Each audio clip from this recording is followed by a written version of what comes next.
When I was a young surgeon, I went to a mentor who was a fantastic person and a fantastic surgeon that I truly respected. And I asked him what was his secret. And he looked at me in the eye and said something that I would never expect. He said it was love. He said, with the difference that so many doctors fail to realize is that the way we get from good to great is to love our patients.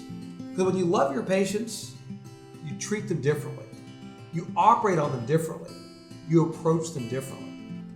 It's scary to love your patients. Because when you love your patients, you also hurt with them.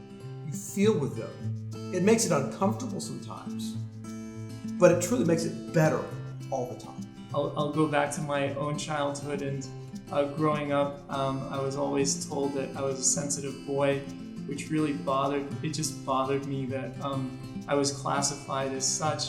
One of the perceived weaknesses as a boy was really a strength as a surgeon. Because if you have sensitivity, it means that you can sense or detect things that might be subtle, that maybe not everybody else could detect.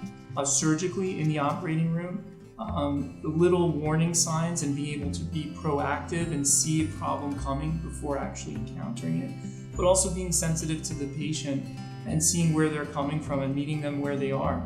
And so I agree with Sean in that it makes you vulnerable to feeling their pain and struggling them and spending more time and attention, and when they hurt, you hurt.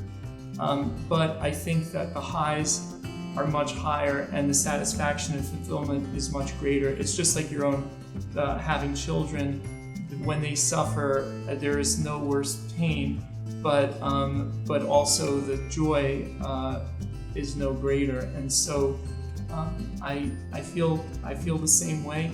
And I also think to my own pediatrician growing up, he was a old school Norman Rockwell painting of a physician, and he was always jogging in the morning in the community.